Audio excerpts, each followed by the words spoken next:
What if it was possible to have local, fresh groceries delivered right to your door?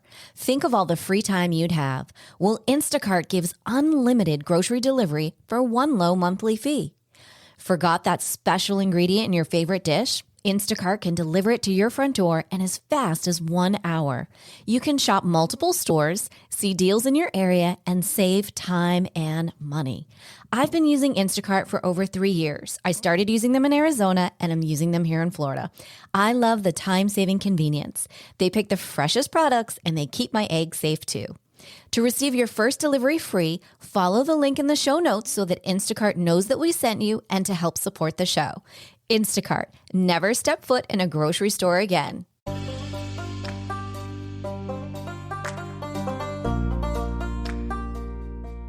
Welcome to Empowered Within, a soul-quenching, transformational podcast that will set your soul on fire through candid and inspiring conversations. Leading experts, celebrities, healers, and I share our journeys of how we've overcome challenges to living an empowered life from within.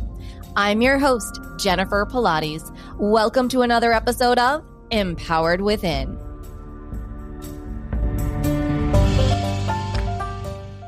Hi there, and welcome to today's bonus episode. I recently had the honor of being interviewed on the Boundless Body Radio Podcast. The episode is entitled Empowered Within with Jennifer Pilates. This was such a fun interview that Casey Ruff and I did, where we talked everything about my journey through life, my Pilates journey, my podcasting journey, and lots of secrets were revealed. I really hope that you enjoy this episode today. Sit back, relax, and enjoy the show.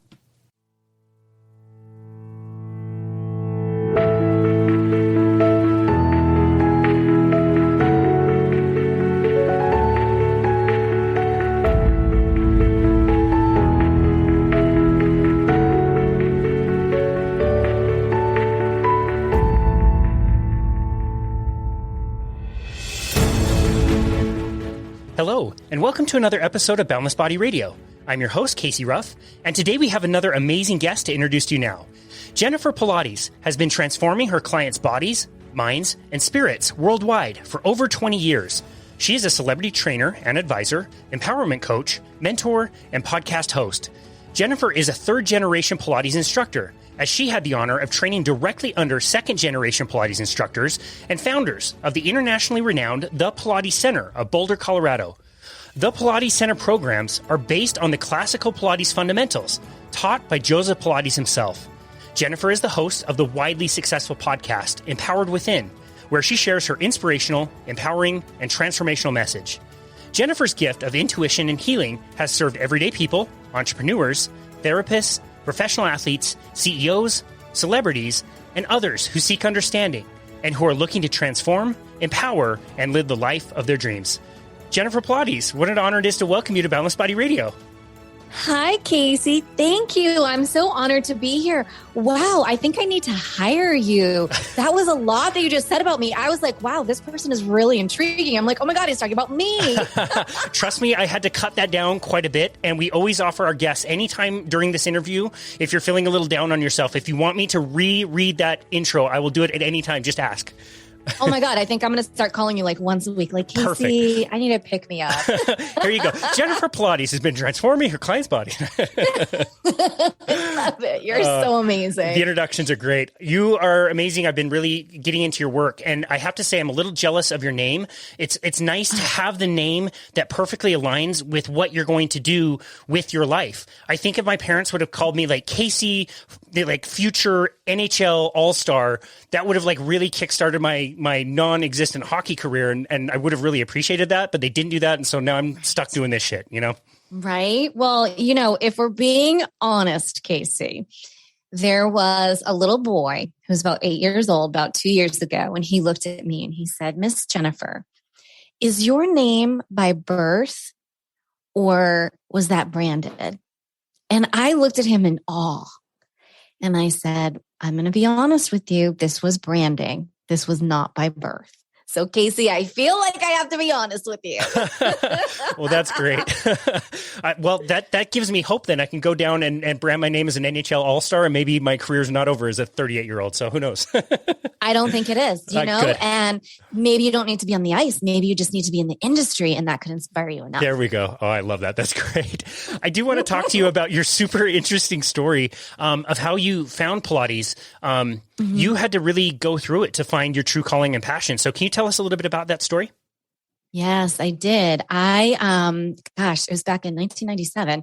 I was living out in Boulder, Colorado. The first half of my life, not a lot of people know, is I specialized in Alzheimer's disease and was working in the retirement industry and assisted living industry. And so I was out in Colorado. I had been transferred from Cape Cod, living this corporate dream. I was going to climb the ladder and so on and so forth. I had all these visions. And at the time, I was fairly young. I was in my mid-20s. I had no business being the executive director of this huge building and all this. Like, no one gave me respect. It was just like crazy. And I was headed home one day and there was 6 lanes of road. I'll never forget it, like at the stoplight in Colorado, of which I was also not used to. And a gentleman came barreling into me from behind. And I remember looking up going, uh-oh. And I looked from side to side and there was nowhere to go. And he really, really rammed into me pretty hard. Wow. And I definitely, I think years later you realize that you lost a little bit of consciousness. I remember looking over to my left at my window and I was like, wow, these police officers got here so fast. Well, that was who hit me. He was actually on his way home and he was still in uniform and definitely took good care of me, like got in my car. I remember, we got the ambulance, went to the doctors and it was quite the experience. I was in and out of doctor's appointments for 8 hours a day. And you name the specialists and I saw them. Now, the upside to all of this was that I was in Boulder, Colorado. So the mecca of alternative healthcare was something I had not been privileged to before. I just didn't know about all of this. So I was having acupuncture, massage, cranial sacral work, you name it. There was all of that. I had my therapist. I was having neurological help. It was very intense. So I obviously was not working for a few months. And it was through that one day, the chiropractor looked at me and he said, I think you should do this thing. It's called Pilates. I think it'll really help you. And I was in so much pain. I said, I'll do anything. And I started with an incredible instructor who specialized in rehabilitative care through Pilates. And she was amazing. And through her, I met instructors from the Pilates Center in Boulder, which in the Pilates world is considered the Harvard of Pilates schools. And I was, again, naive, blessed, guided, had no idea what God was lining up for me. And so back in that day, when you were in a car accident, you got your attorney and every once in a while you get a little bit of money. And ironically enough, the small amount of money that I had took care of my car and was the exact amount of money one would need if they wanted to go to the Pilates school. Wow. And at the time, I know, right? Wow. And at the time, that was not on my radar. I'm trying to get back to work. I'm trying to figure things out. And, someone didn't show up one day or was late or something. And I remember the instructor, her name was Jenny, and she looked at me and she's like, well, you've been here every day for like 2 years. I think you could handle this. And I was like, I don't know about that. But so that's really how it happened. And I jumped in, I just went for it. And that's how my Pilates career started. That is how my mind, body connection, spirit, my awakening. It is my transition out of the corporate world. It was just literally changed my life. Wow. That's incredible. Yeah. Wow. It is so incredible. And I'm so grateful. My mission, when I left the school, because they helped me in such amazing ways. I had soft tissue damage from the base of my skull all the way down my spine. And so I feel for anyone that has had soft tissue damage. They say that broken bones is better because it heals right away. Whereas soft tissue damage, for life, you can always have some triggers and things that come up. Luckily for me, I'm blessed. It's nothing major, but I'm aware of things. And when I left there, my mission was if I could just help one person not be in pain, because I just wanted to give back. So I came out right away with the mindset of I want to serve. And I did. I started doing that. And then of course, magically my niche became rehabilitative care and Pilates. I didn't even strive for that. That's just who was automatically attracted to me.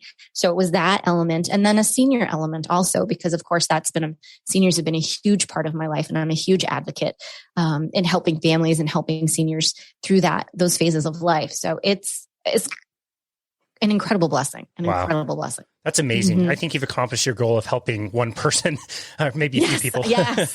I have helped a few people one or two around the world. I mean, way more than I could have ever imagined. Incredible. Which, I'm very grateful for. And so many different capacities too. I kind of looking into your story, knowing, where you were in the world, all over the place, and, owning different studios and teaching people remotely and all kinds of stuff in between. It's funny. You mentioned how you got into it. It had reminded me, I kind of forgot about this, but my wife, Bethany, is now comprehensive certified. I want to say in peak Pilates, but when she was doing her level 1, it was like somebody brought it up in a meeting. She'd almost never even heard of Pilates, and she was like, "Yeah, I want to do that." And it wasn't even like a question. It seems like something that like calls you versus you going out and seeking it. I have found that, and with most instructors that I have even trained later, I had a certification program. That's usually how it is. You are called to it.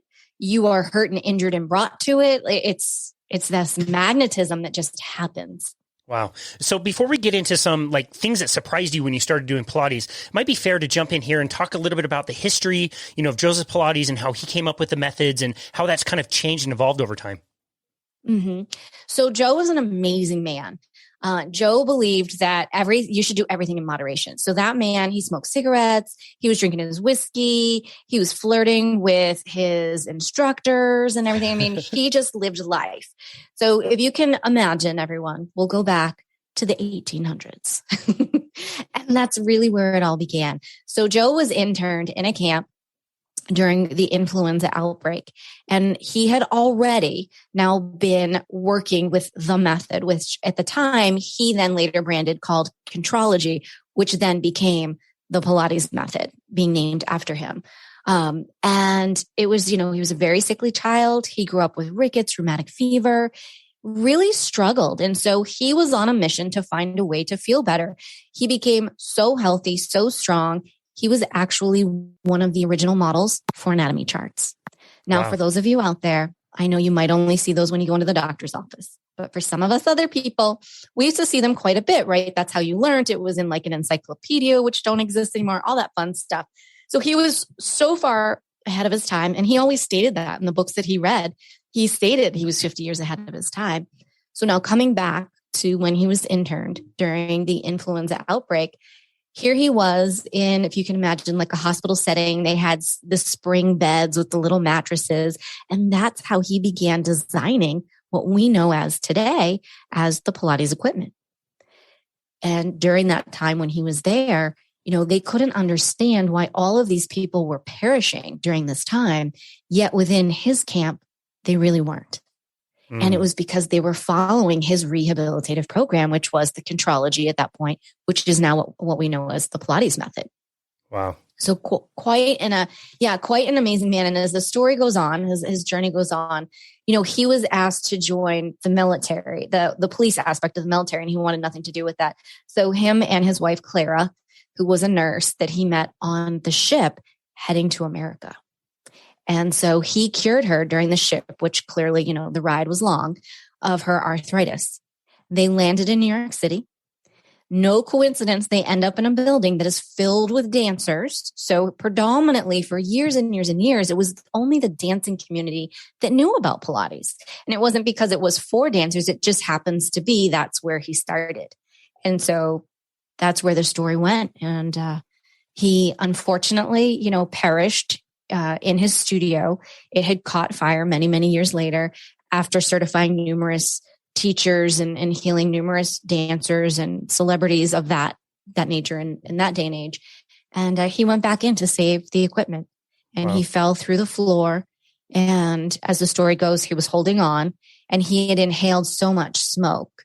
And so now going back to when he was a child and he had asthma, all that comes back up. So unfortunately, that's really what did him in. But if you see the pictures of him at 80 years old versus 60 years old, he looks phenomenal. Wow. And, his belief was, we are supposed to be living healthy into our hundreds and so on and so forth. It's civilization. And one of his quotes is that civilization really is what is doing physical fitness in, is really doing in the human body. And we know that sitting at desks, looking at computers. And he really details a lot of this. He has 2 small books that are, really great to read. And you read and you go, wow, he truly was so far ahead of his time. That's amazing. Wow. And here, the rest of us like went through 2020 pandemic and thought we were all like super creative by finding ways to work out differently virtually or outside, like talk about the OG, like reinventing everything in a pandemic. That's amazing. What an amazing story. I didn't realize that's how he had passed away. Yeah. That's so interesting. So this is kind of the point where lineages kind of become really important, right? Because there were certain people that he was training that got the pure training from Joseph Pilates. Obviously, over the years, like a lot of, I don't know, fake or phony or just different, ideas of Pilates have come about. But talk about the importance of the lineages of the people that actually trained with him.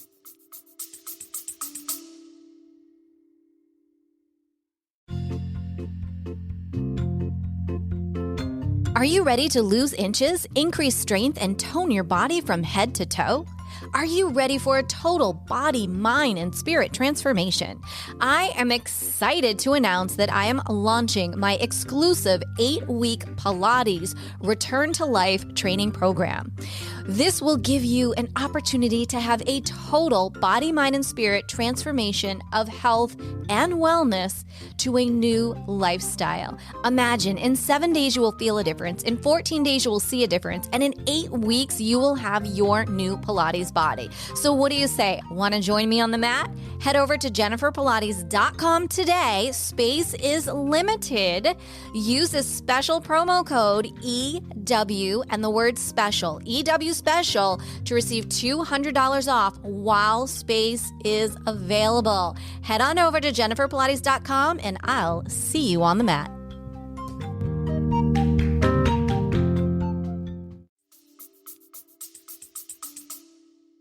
I know, it's so important. And it's like anything that's out there, So we had Joseph, we had his wife, Clara, and those that were around back in that time will actually say they felt that she was the better teacher, which is really interesting. So he trained his wife, Clara, who was a nurse. They trained Romana. So I'll just give like the bigger part of the story. They trained a woman by the name of Romana. She trained my teachers. And my teachers trained me. Wow. So I couldn't get any closer unless I was born in another time. I mean, it's amazing. And so right now, you have all of these people that are popping up studios and, that watered down a little bit, and not even just now. I mean, it's been happening for like 10 years now. But the upside to that, because there's always a blessing in something, is that people who are really wanting to have that true mind-body connection and the essence of Pilates generally begin to recognize when they're getting Kool-Aid versus when they're getting the champagne. And they generally seek out that champagne. Interesting. And then their results are amazing. How they feel is amazing. It's just very different. Yeah. And I struggle. Like, when you are a teacher, it is nice just to be taught somewhere else. And I personally struggle in the area that I'm at because there isn't a lot of champagne in the area, Casey, and I'm a little thirsty. And, I love that. So it's hard and you get spoiled. And that's not to say, for me, when I went through the center, our schooling and our time is very similar to PT schooling in time. We just don't graduate with that certificate, being a physical therapist, versus someone who has gone to school for 200 or 400 hours. Sure. And that's across the board. That's yoga, that's physical, that anything like that, there's going to be that difference. Yeah. And, but I also understand, people want to at least say they can do it. And if that works for them, then, I understand that too. And I want everyone to experience in some form or capacity. Yeah, that's very interesting and very well explained. I agree with you. I think there could be room for both if it makes it more accessible in certain ways for people. That's fine. I understand that and I appreciate that, but I also appreciate so much that there is still the true teaching in a sense. And we kind of call it like there's the classical method and there's more like contemporary methods. For you personally, have you evolved in that way where you were taught very classically? Has that changed at all for you, the way that you teach? Yeah. Well, yes, I was trained very classically, the Joe way, we say. And I would say over time, the part that has changed, and I believe Joe would evolve, right? He would always evolve. And when a student comes in to see you based on what is going on within that body, you will evolve that method so that that student can be successful with it. And so, however, we are taught classically, you always have the essence of the classicalness there, yet you're always going to sprinkle in, I say, like your own little pizzazz to it. And I would say over the years I have done that, but at the essence of everything, it's still the classical movement. But if if you have bad knees or bad hips, I will make adjustments for that. And that was part of his essence as well, is knowing the body that's in front of you and being able to work with what is there to help bring it to that full classical movement. Yeah, gotcha. That's really well explained. It can be individualized, but still in the way that it was properly taught, essentially. Mm-hmm. Yeah, interesting. Right, okay, right. So as we alluded to earlier, what things surprised you when you first started doing Pilates? I mean, obviously, when people think of it, they think about flexibility, maybe mobility, maybe they're getting a little bit of strength work in. It seems like a kind of a lower intensity. Can you describe some of the things that you were experiencing when you were first getting started with it? Sure. Well, I can remember for me, and now I remember, I'm just, a week maybe off of being in a traumatic car accident, very emotional, concussion, the whole 9 yards. So my experience walking in was the essence of the mind body. I literally remember the first day I laid down on the reformer and I started to do, the footwork that she asked me to do. And she's asking me to breathe and to go deeper into my body. And the tears from my eyes were just, even to this day, it brings tears to my eyes, were just coming down and I couldn't stop it. And I didn't know what was happening. She was bringing me into a place that I had been trying to protect and not feel the emotions of what had just happened to me. So for me, it was quite this emotion opening up and the release, which was so amazing and continued through a lot of my work. So that first and foremost was just mind blowing for me to get into the body. And so I really jumped into that aspect, or was forced into that aspect rather quickly. And for a lot of people, that takes a lot of time to get there. Some people just don't want to feel and they're very surface. And so you really have to be gentle with that client and really encourage them to go deeper in the moments when they're ready to do that. Wow. And then I would say from there, yes, the amazing workout that you give. Oh my gosh, can we talk about this? The strengthening, the lengthening, the toning. Okay, so I would also like to say this. There is this guarantee, and Joseph has written this out, that in 10 sessions, you will feel a difference in your body. That in 20 sessions, you will begin to see that difference, physically see it. And in 30 sessions, you will have your new Pilates body. Hands down, that is 100% true. You have seen that work with all of your people? 100% every time. Wow. And I will say this, I actually have trimmed off a few. So usually for me, it's within 5 sessions, clients are seeing a difference in their body. Wow. Hands down. For me, when I started, I was 5'1.5". I gained a whole half an inch from doing Pilates steadily. That's amazing. So I've been officially, and I've kept it 5'2" now. I know, not much to some people, but to me, that was a big deal. That is a big deal. Not going to improve your NBA, career chances, but hey, that's something. And you know what? Like, frankly, if you were to tell me that, and I didn't know anything about Pilates, I might brush that off and be like, yeah, like, for real. But having experienced that and having talked to so many people who work with, Bethany who do this, I would totally believe that. That's really interesting. There's that lengthening aspect, right? When you think about the spine and you think everyone is crunched down and hunched over, well, we're just opening everything up and allowing the body to be in proper alignment.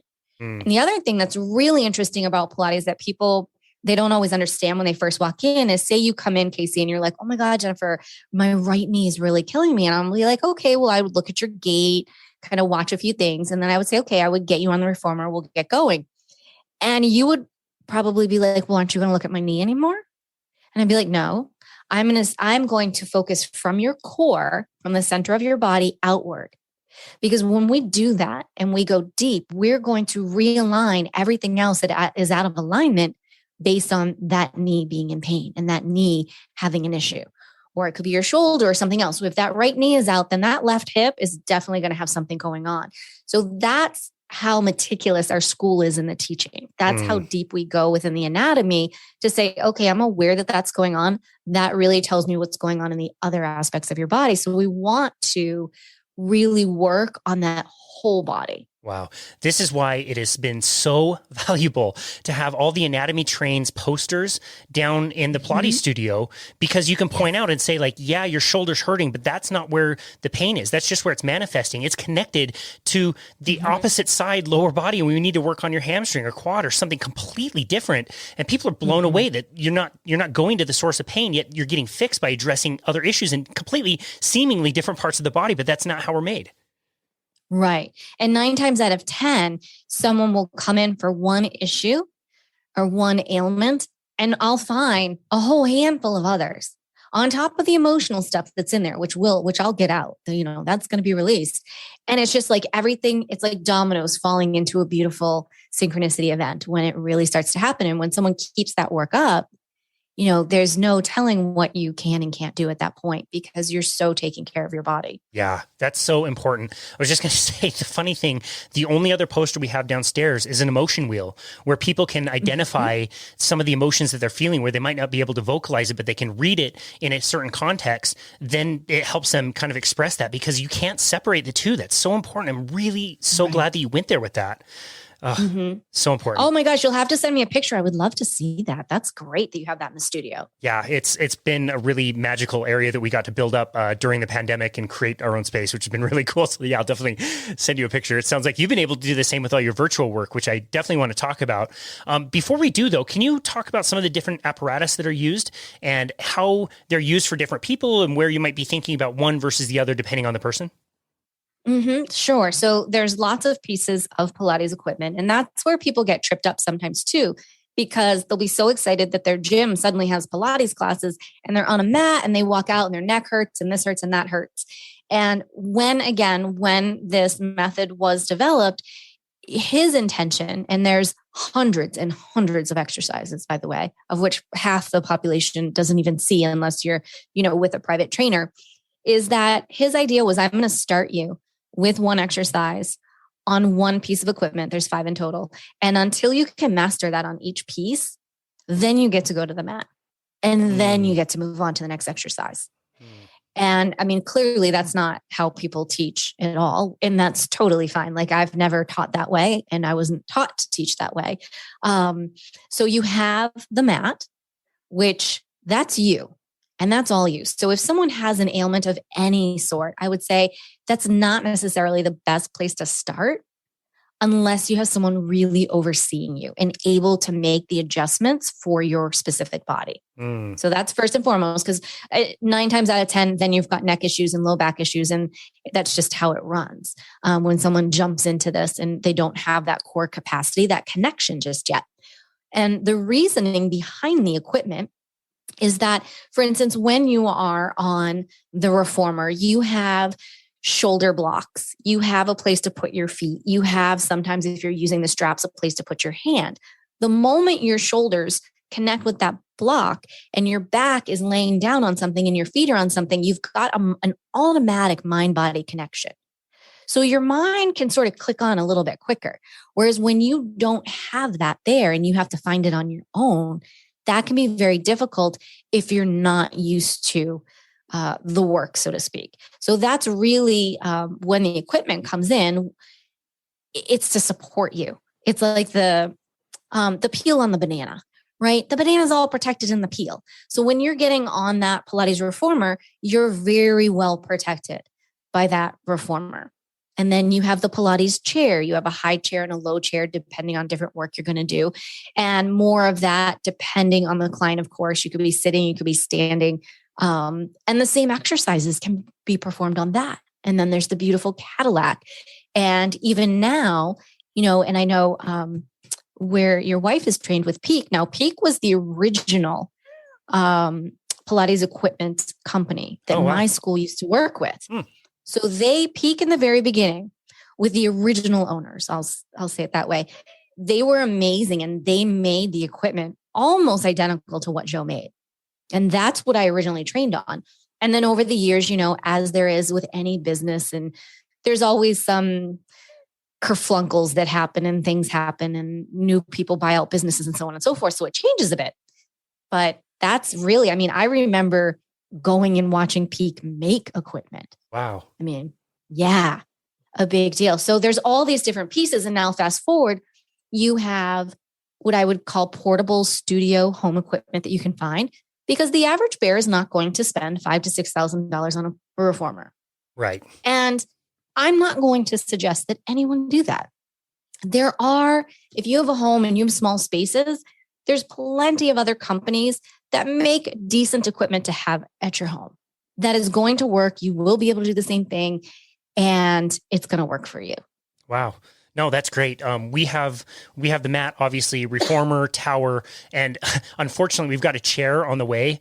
And I'm just remembering, like, the last time I used a chair was the hardest quad workout I've ever done in my life, and I'm just like dreading this thing. I hope my wife doesn't put me through those workouts because they were so hard. Oh, I love the chair. I love a tower. I forgot to mention the tower because I think of like the connection with the Cadillac with it. Right. The tower is phenomenal, and there's a lot of portable aspects to acquire a tower.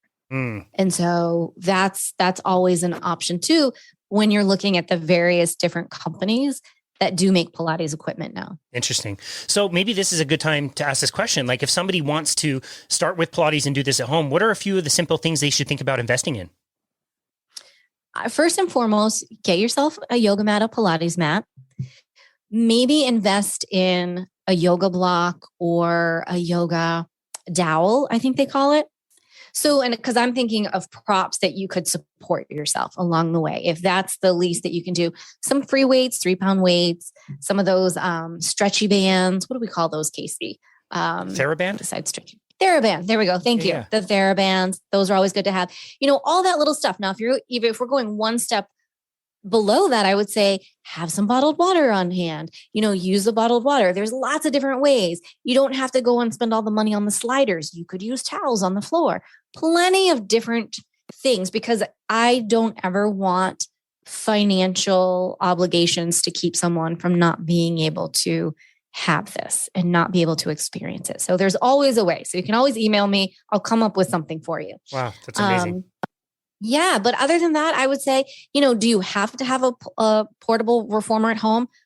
Clearly, after the last 2 years, you can see you don't have to. You know, if you can afford to do that, then amen, you go for it. That's phenomenal. I love a reformer. I love it all. The tower, if you could only have one thing and you were going to invest, and I'm going to ballpark it. Say you've got maybe $1,300 laying around, because we all do, right? I would get a wall unit with the tower. Now, interesting. You don't even have to spend that much. You can go and you can find a different aspect of the wall unit, and it's a little less than $1,000. I would hands down have that, because you have the spring work, you have the arm work, you have the leg work, you have the mat there. So you technically have 2 machines in one. Wow. Yeah, that's a really good point. I would really put my money in that. Interesting. If that's the only thing I could do. No, that's great. Thank you for sharing that. And you're right. Like, during the pandemic, we all had to get very creative. I've trained people on the banister of their stairs, so we can figure out something for sure. Oh, the kitchen. I mean, off the counters, like bathroom counters. It's, you know, everything. You can do it all. It's just how creative your instructor is. Totally. If this was a few years ago, I would have said there's absolutely no way, but having gone through it, yeah, absolutely. We can be creative for sure. We can be so creative. Well, I love that. So before the pandemic, were you already transitioning a lot of your business over to virtual? I had, yes. I actually, and here's a funny story. Another something that not many people know about, let's see, I've been here for 2, 9, 10, 11. So about 11, 12 years ago, I was transitioning from the East Coast to the West Coast, and I didn't want to leave my clients behind. So I started with Skype. I know I'm dating myself again. Skype virtual Pilates workouts. No one had done them. No one had heard of them. I was written up in the Wall Street Journal about it.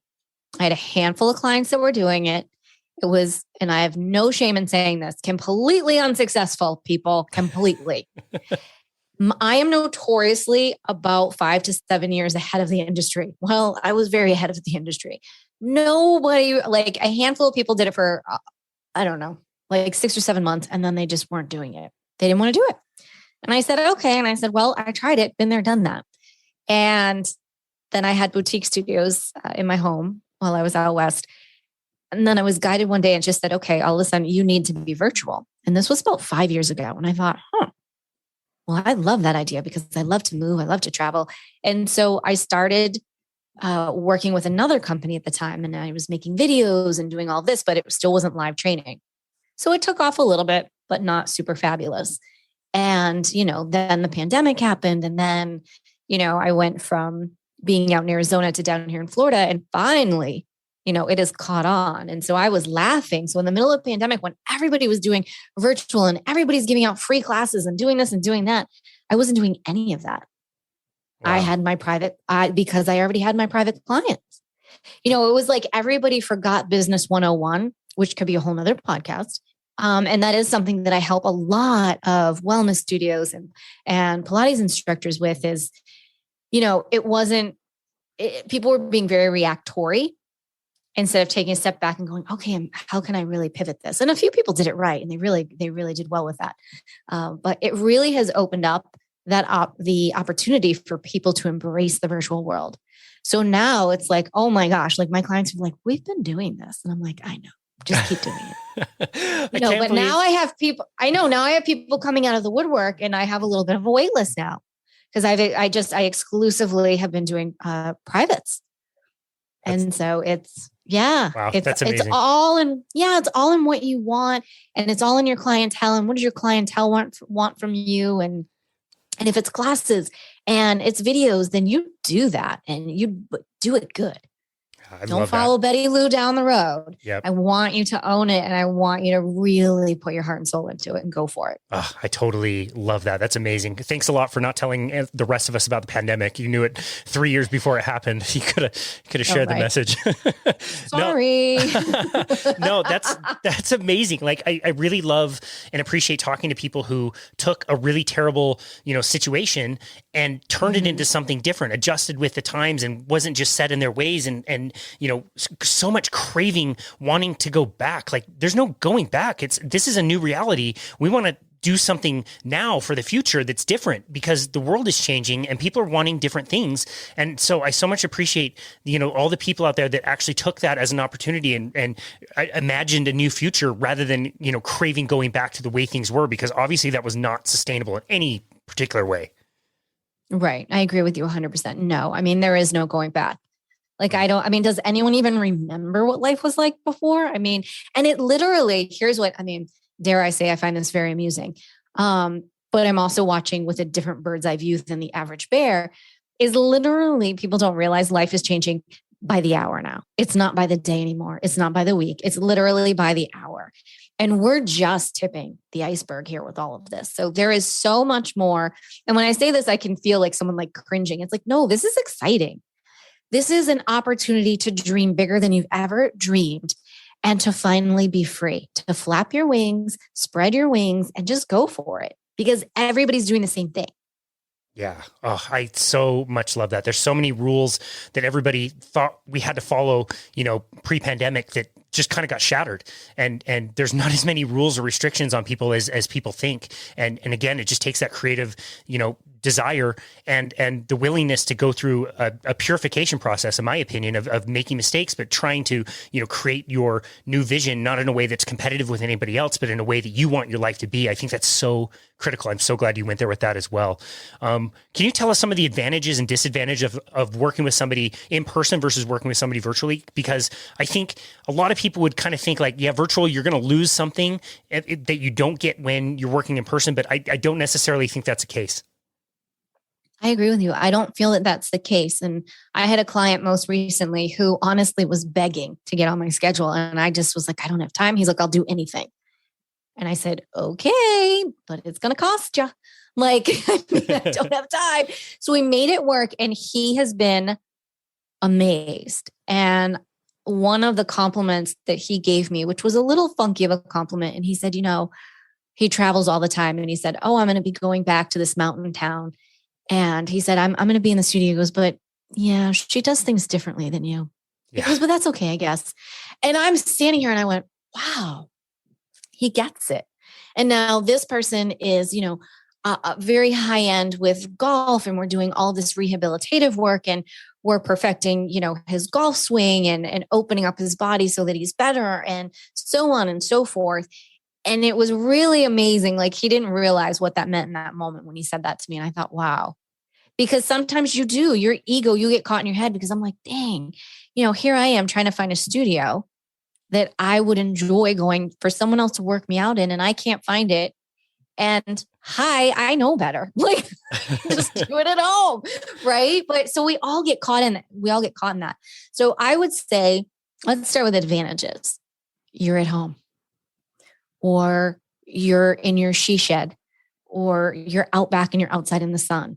You have that ability. If you have children or you work from home right now, you've got the ability to make the time, whether it is live with the trainer or it is a 10-minute video. 10 minutes is better than nothing. Joseph Pilates believed you could do 20 minutes of Pilates every day. You would be fine. So 10 minutes, 20 minutes, break up at 10 in the morning and 10 in the afternoon. That's phenomenal for you. Cost effective. It could cost you a lot less money when you're doing that technically than going into a studio, perhaps. It may. Not necessarily, but sometimes it could if you're going on demand, or something like that. You're definitely going to save time. You're going to save money. So now you have more time for yourself. You have just filled your cup up, and now you are amazing with your children and your husband or your wife and your significant other, and life feels better. So mentally, physically, emotionally, I think there's huge advantages to that. Those same advantages are if you were to go into a studio, you're getting away from your family, you're taking time for yourself, you're taking time to just be. So either way, you've got these advantages.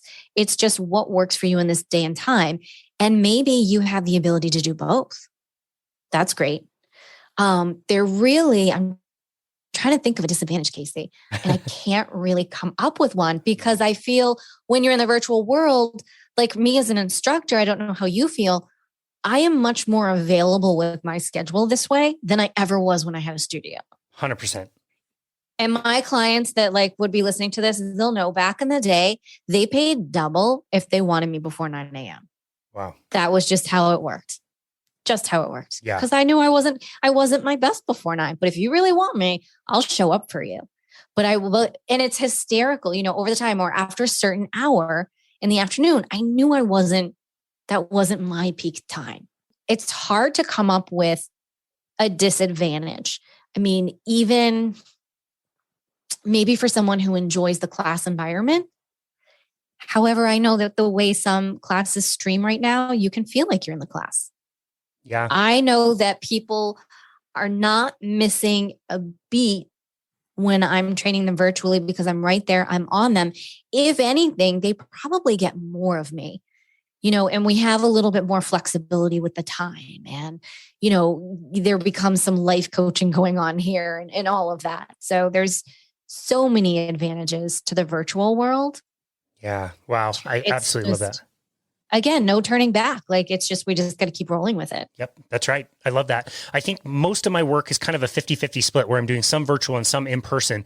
But one thing that's the same between the two of them is we're working out either, in my second bedroom, looking at somebody from the East Coast through the screen, which works amazing, which I really love, or I'm working in somebody's really intimate space. It could be their basement gym or their living room or, outside in a park or in a tree. And I cannot believe that I worked so long in a big corporate gym that had thousands of people coming in and out.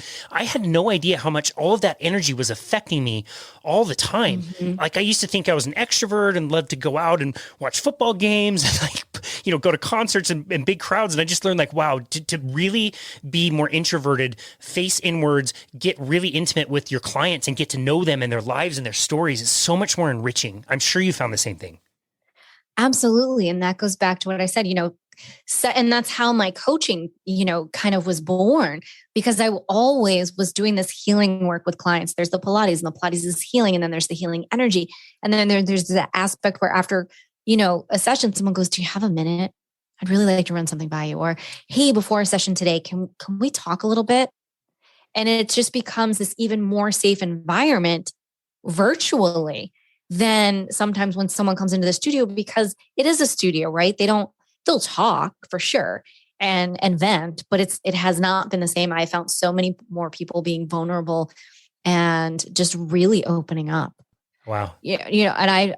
And I'm just honored. I'm so grateful for the time that I have or knowing. And I wonder, Casey, if you've had this too. There have been times where I forget how easy it is to be virtual. And I was traveling a few weeks ago and I was like, oh yeah, like I can't work. I can't do anything. And it wasn't that I can't, it was that I chose not to. But I thought there were a couple of times where I had down moments and I'm like, oh my gosh, I totally could have been training someone right now. That could have happened. Or, which would have been a cool setting, like what you're saying, because I like to share so much. But like you, I thought I was like this huge, sort of extrovert. I was an extrovert that loved to be home. But now what I know the truth is I've always been an introvert. It's just that when you are teaching a class or when your client comes in, you turn it on. It's like a stage. And you're not being fake, but that's just, you're giving all of your energy to this individual because you're showing up that much. And I find that within the virtual world, while I'm still doing that and I have that ability, it's easier for me to cleanse and ground after the fact. Yeah, that's so interesting. I love the point that you made about classes. And that's certainly something I've noticed with Bethany's work is like we retained a lot of the people that she was teaching in classes, but we don't have 5 reformers anymore where she was training 5 people at a time. You don't get to develop those deep relationships. And she got to know some people and would ask questions, but she's teaching, 5 people at a certain cadence. You have to talk a certain way. Like there's a proper way to do it. And, since she's been working with people one-on-one, you work at their level with them with the right exercises for them and for their body and really get to know them. That's a totally different experience. Totally different. Completely different. And for me personally, I find that the results, that's when you're getting the results. And that's when you're really being able to move forward. When you're working with someone privately one-on-one, you are more apt to see those results so much quicker. Yeah, totally agree. Do have to talk to you a little bit about your podcast, Empowered Within. What made you decide to start a podcast and what message were you trying to share? Oh, such a beautiful story with the podcast. So this was all God, like hands down. This was God. I had never listened to a podcast. I'd never even thought of it. It was not on my radar. And so this happened. Let's see. It was, what month are we in? Isn't it? Does everyone else forget what month it is and what day in the year Totally, still? yes. Like I struggle. Like, okay, it's March. We're in 2022. So last year was 2021. So technically it started in July of 2020. So when everything was going down and my granddad was not well and I was here in Southwest Florida helping to caretake and things were really, really dicey and really rocky and just beside myself. And I had this opportunity to do an incredible training with Tony Robbins. I was blessed and I had just said to my mom, like, this is something I really need to do. So I'm going to step away for these 5 days it was like 3 days or something like that. And she was like, you do you. You're like, you've been giving everything, do you. And out of that was born this incredible idea for a podcast. And the mission was to be able to inspire, to motivate, and to bring love and light everywhere around the world to every country that had the ability to listen to a podcast. And in that moment, I bought a professional microphone. I put it on my desk. I made the trailer. And then I was given notice by God and said, okay, you've seen the light. Now you got to go back. Put this on hold. And so it didn't develop until that January after my granddad had passed and I had some time. And then it was like, there was this little knock at the door that said, okay, it's time. And I had met someone and he said, so how long has it been since you haven't done your podcast? And I was like, oh, okay, there's a challenge. So I got things going and started it and rolled with it. And then it was born that May. Yes, it'll be a year this May. So it was born that May. And I thought, Casey, you'll get a kick out of this. I thought I was giving a birthday present to myself. My birthday is May 7th. So it was May 11th. It was a new moon. And I thought, well, okay, I'm going to put out this, I think it was like the first episode or something quietly. It was something that I was only doing thinking that I would do this on this day. And then on the 13th, which was 2 days later or a few days later, then I would like publicize it and everyone would get to know about it. You can laugh, Casey. So I thought I was doing this just for myself, everyone. Well, it went out to the entire world. But so she was born for me on the 11th. She'll be a year on the 13th. And I was so just amazed and in awe of the response that we received and how fast she grew in the first few months. I was so blessed to see how many countries we were in and how far we shot up. Like I'm unlike most podcasters, I wasn't really watching downloads. I wanted to see what countries we were in, right? That was my goal, being in different countries. And it still is my goal, my mission, because I want to reach, I want to have that huge reach.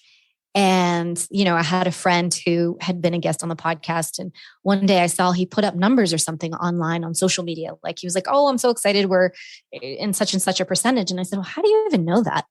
And so about 5 minutes later, he called me and he said, girl, do you even know that you're in the top 10% out of like 2.7 million podcasts around the world? And I said, no. And how did you even get that information? So it was like crazy. So we had been doing so good for so long. And I didn't even know till 6 months after the fact that within the first 3 months we had exploded. And I had no idea. That's amazing. Yeah, it's so cool. You're right. Like to see like all of a sudden you have a download in Timbuktu and you're like, what? Like who the hell found us like halfway across the world? It's crazy. I get so excited. And every once in a while, every like maybe once or twice a month, I'll give a shout out to like the top 10 countries or the top 10 in the top 10 cities. And just because I'm so amazed. I'm so amazed. And then, you know, certain places I know who it is listening, but then of course, like in Iran, I don't know who you are, but I am honored that you're listening. Or in Fiji, or, you know, it's just like, wow, how amazing that, you know, this goal, this mission is coming to life. And I'm so blessed and so grateful. I've fallen in love with podcasting, love your podcasts and everything that you're doing with your mission, and the insights that you share are so valuable. Well, thank you. We really appreciate that. And that's very high praise coming from you. And we love your podcast as well. Somebody from the outside looking in might look at some of the topics and think like, wow, this is really like woo woo. And so, you know, I grew up very religious. And, you know, once you kind of leave that behind, you almost like, you kind of, I believe, go through this phase of like, okay, anything that's in the spiritual realm is now not true because this religion I don't believe to be true anymore. And so all of that goes out the window. And then you start to realize like, wait a second, there are aspects of spirituality that can be really strong without them having to be tied in religion. And so I don't discount any of that stuff. I can say for me personally, I can't actually relate to having the gifts myself that you possess of being such an empathetic soul and to be able to use some of these tools and really read, you know, how somebody is moving through life and lives maybe. And so I just want to ask you, what would you say to somebody like me who's coming across some of these topics that, you know, is having an open mind, but is maybe learning about some of these things for the first time? Right. I would say, well, it's interesting. It's interesting that that's your perception on the podcast. Because the mission is that everyone has a story to tell, our guests, and every story deserves to be told, no matter what that is. And I have a hard time saying no. So if someone has asked to be a guest, generally, like I can't say no. I believe that you're being brought to me by a higher realm that believes your story needs to be heard, because you're going to impact lives. And so that's how that started. So there's a few people that I've gone and specifically had said, would you like to be on the show? Like, I'd love to have you. Most people have come to me and said, can I be on your show? And so that's sort of how that was born. And so we have this, I thought it was more of a balance. Maybe it's not, Casey. I feel like I need to go back and review. I felt like we have more of this balance of these amazing inspirational stories, along with incredible healers, incredible spiritual people who come on, with numerologists that come on that teach you about numerology and how important that is to find your life path, and how advantageous that can be for you to understand the year that you're living, the month that you're living, or psychic mediums that have been on to help people who have had relatives that have passed over, and to help shed light on that they can connect and they can help you to feel better and foster, and how they came to those abilities, which is always very interesting to me, how people have come to know their abilities, because some will tell you that we've all have an intuitive sense, right? We all have that gut feeling in our stomach, and it's up to us how much we want to work with that, or how comfortable we are bringing that to light. So I would say when you're coming into these podcasts, if you are popping on a random one and you're like, whoa, okay, I didn't see that coming. Like, I didn't know we were going to be talking about, you know, being intuitive and what it's like to be, I rarely use the word psychic. For me personally, it doesn't resonate. So I feel like being empathic, there's a lot of empathics that do, and every person is empathic. Again, it's up to us to recognize that. And being an empath means that you're a sensitive soul. You're a sensitive human being. Again, most people are. And so I would say be open to it. If you click on a random podcast and it has that characteristic to it, really pay attention to the story, the journey of that guest, and how they came into that knowledge and into that gift.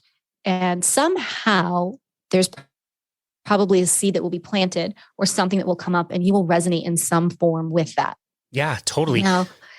Yeah, totally. Because like you, I had a friend who said, yeah, I checked out a couple of your podcasts. He's like, that wasn't really in my wheelhouse, but that was interesting.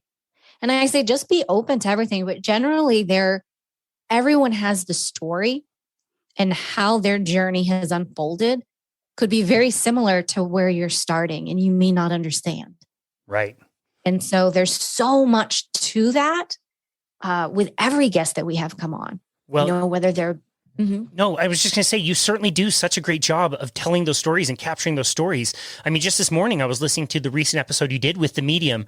And I can't really relate to that, but I do appreciate that journey that she's on. And you did such a phenomenal job, like capturing the story. So I really love that. Oh, thank you. Because I'll be honest with you, the word woo-woo, I don't like it. I don't resonate with woo-woo.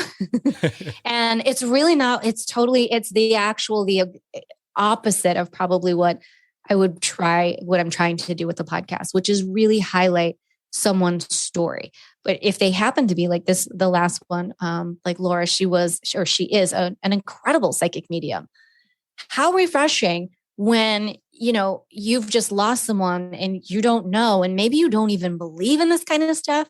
But if she can tell you something about, great grandma and a moment that you had with her, if that gives you peace and solace in that moment, that's pretty amazing. Yeah, totally agree. I mean, she had the example of like dimes, or using like, daily things that you might not think of, but all of a sudden you start to find these things in your life. And, maybe it's a synchronicity, maybe it's a coincidence, but if it makes you feel better in a difficult situation, that's incredible.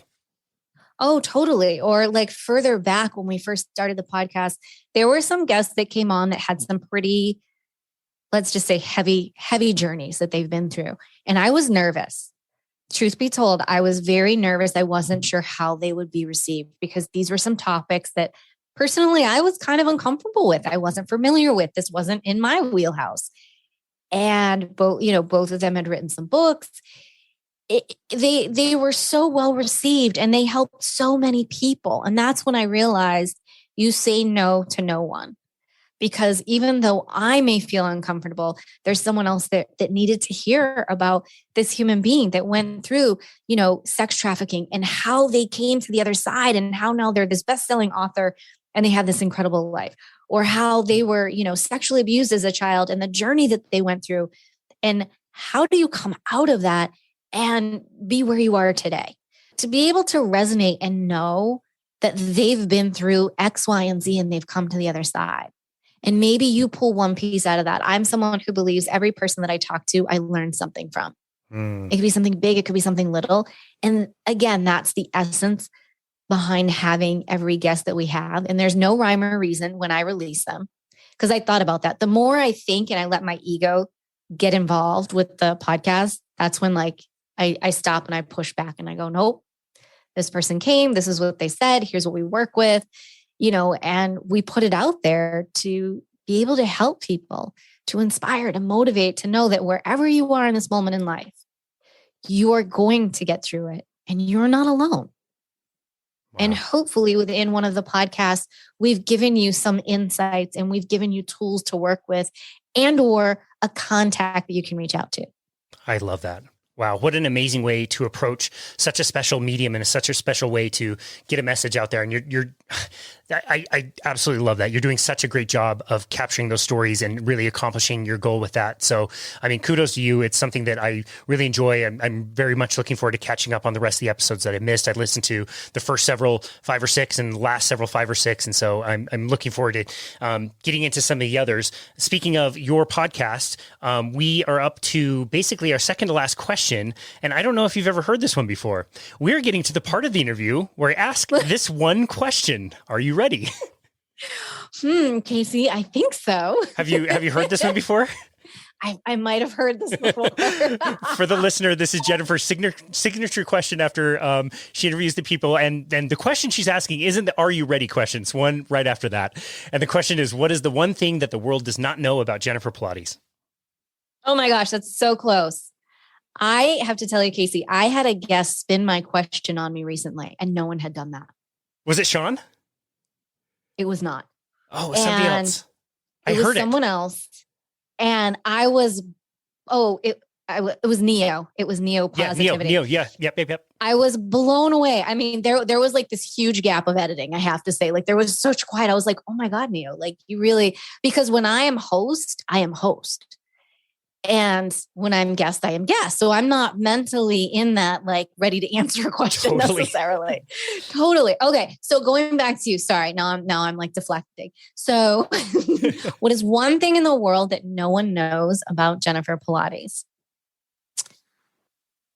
I would say a lot of people don't know that I truly am an introvert, that I am all heart and all soul, and that I really give it all.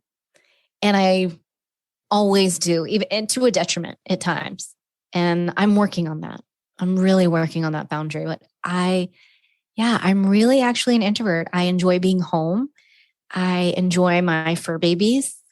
I love walking around my lake or walking around the ocean. And I very much value those peaceful moments in life. I very much value family and the small moments. That's what I appreciate most. Wow. No, I absolutely love that answer. I think with all of us working, with people, touching people in some cases, working with energy work, it is something that you really have to be conscious of your energy because it can be quite heavy and you're getting heavily involved with these people's lives. And if you're not protecting your morning walks and your meditation practices and, looking around at the lakes and the birds and the trees and all that other stuff and really, being protective of your own energy, it can be very, very easy to get overwhelmed and overburdened. So I absolutely love that answer. That's a great answer. Thank you so much for being vulnerable and sharing that with us. Thank you. Well, thank you for asking. Yes, it's a sweet treat to be a guest. Well, you certainly have been an amazing guest, and this has been an amazing conversation. Where would you like people to go to connect with you and your work and find you? Okay, so the easiest place to go to is jenniferpilates.com.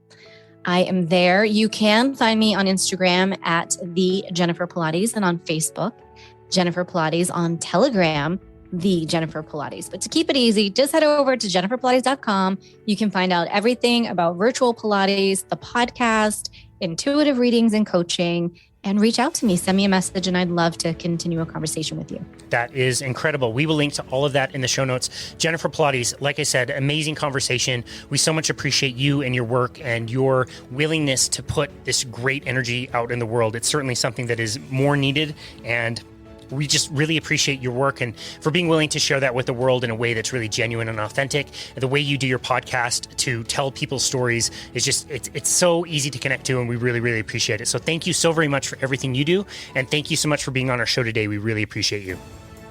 Thank you so much, Casey. It has been truly an honor to be on your show and to meet you today. Thank you so much. Absolutely. It was a total honor. And this has been another episode of Boundless Body Radio. Thank you so much for tuning in to today's special bonus episode. I truly hope that you enjoyed it. If you have any questions, please head over to jenniferpilates.com. I'd love to continue the conversation with you. If you'd like to have more information on Pilates training with me, head over to jenniferpilates.com and you can schedule a complimentary consultation and we can talk about your goals and your interests for improving your body, mind, and spirit. Until next time.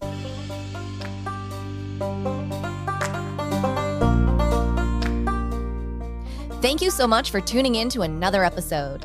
please remember to rate, review, and subscribe to Empowered Within with Jennifer Pilates. Your feedback is important. It helps me to connect with you and gives me insight into who you are and what you're enjoying about the show. For today's show notes and discount codes from today's sponsors, head over to jenniferpilates.com. Until next time, may you live an empowered life from within.